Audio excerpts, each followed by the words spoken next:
Yeah, project life cycle. I think as engineers, this is a terms that we are all very familiar with. Okay, very very familiar with. Especially for civil engineers. But for mechanical manufacturing people, electrical, maybe you may be a bit more familiar. Like telecommunication and all that. You may be more familiar with product life cycle. There's a bit of difference between product life cycle and project life cycle. Let's clarify this lah.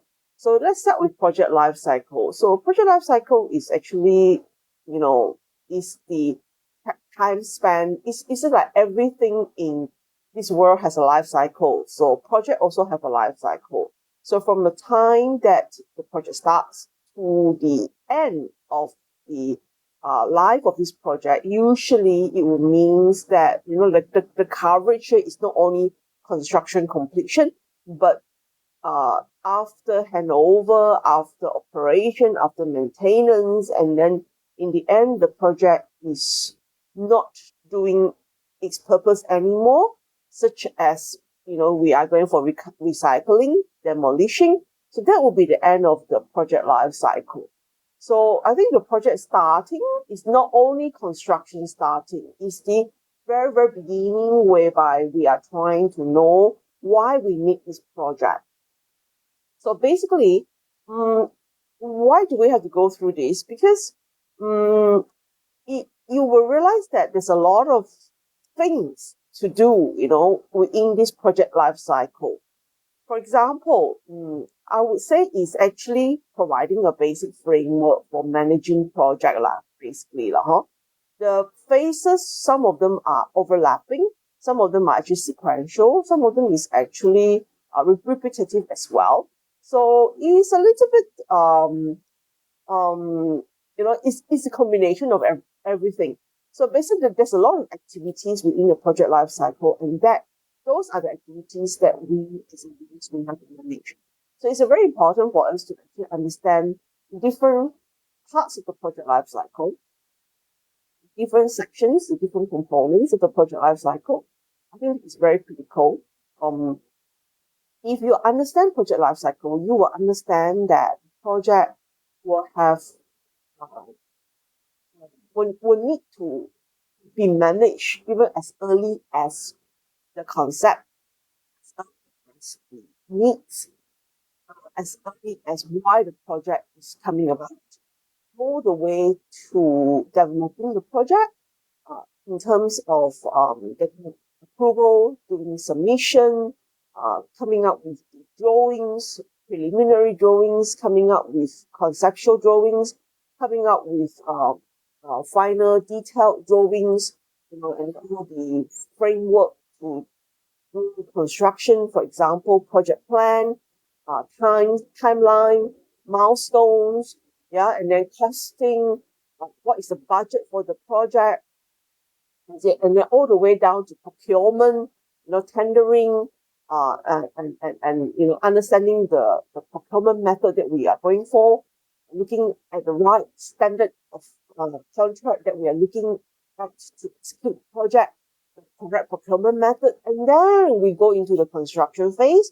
And then in the construction phase, we have a lot of construction management activities, and that requires, physical management of those activities and also a contractual management and administration of those activities.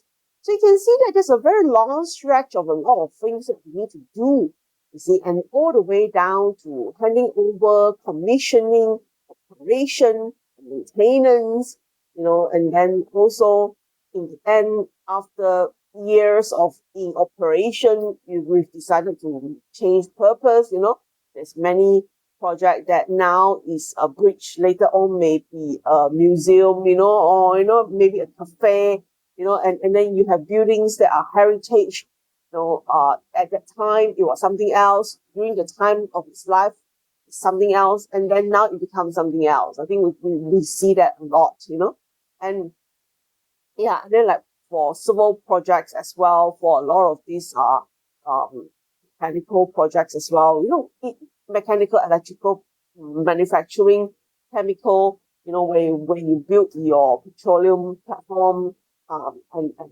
all that. So you see, it's actually project. There's a lot of component in the life cycle, just like human being. We go from as birth, go from conception to birth, from birth to becoming a baby, from a baby, then we become a toddler, and then after that we become a child, and then from there we become a teenager, and then we went to become a youth, then we become a young adult, and then we become a mature adult, and then we get old, and then we bye bye and leave this world. You see, so this is also similar. So you see, at different stages of the project life cycle, we do different things. You see, we are focusing on different things. We have different responsibilities. We have different type of care. We are looking at how we manage ourselves differently at different stages of the project life cycle. So obviously, when you're young, the parents will manage you, but as you go into adulthood, you are managing yourself, and then you're managing your own family as a mature adult. And then in the end, you still manage your own health, and you manage your own life towards the end, and then in the end you pass away. So you see, this whole project life cycle and human being life cycle, we are talking about the focus here is different components, different sections, different parts, you see. So we need to understand those different parts before we can really be able to talk about management, you see. So I think it's a framework. We see it as a framework for you to manage your project.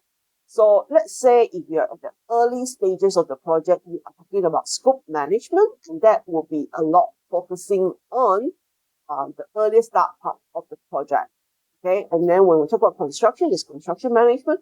We talk about development stage of the project, then we have we have a lot of things to organize. We have a lot of activities that comprises of development of the project. Okay, and then towards the end, we have got handing over activities. We've got also commissioning activity, testing activities. So those activities are belonging to the end of construction, which is talking about the that specs that part of the life cycle of the project. It's not very long, but it's there as well. And then towards the end, some of you are in operation and maintenance, so you are actually focusing on those activities over there. So it's actually good. It actually gives a focus, it really gives a framework for you to do your checklist, what you need to manage and how you need to manage it, and what tools, what equipment, what systems, what procedures you need to do at different stages of the project lifecycle. Okay? And yeah, I mean, we are going to go through very quickly because I feel like project life cycle is not something that you are really, really unfamiliar with. It's also some basic as well. So I think we're just going to run through it really quickly, in just 10 to 20 minutes, just to run through it. And then we will focus on scope management, whereby we focus on the earlier part of the project life cycle. Okay. So you see, for any typical engineering project, we start from needs, demands, conceptualization of the project, and then we want to study whether the project is feasible by doing some sort of conceptual design, by doing some sort of studies, And then after that, we went into the preliminary planning stage, and then go into a very detailed. I call 3 and 4 development. I mean, for me as a researcher, I've already put a very specific framework, towards this particular different sections of the project life cycle. So, for example, the earlier part, we will call it conceptualization. Like 1 and 2 is belonging to the conceptualization. 3 and 4 is going to be considering more on the development stage of the project, planning part of the project, and then doing the execution is going to be, the construction, the planning and construction. And then we'll do the testing and commissioning, and then we'll do the handing over stage of the project. So we've got about 8, 9 phases, in fact, at these different phases of the project life cycle. But this is just a very quick summary of what most engineering are doing is for really typical engineering project.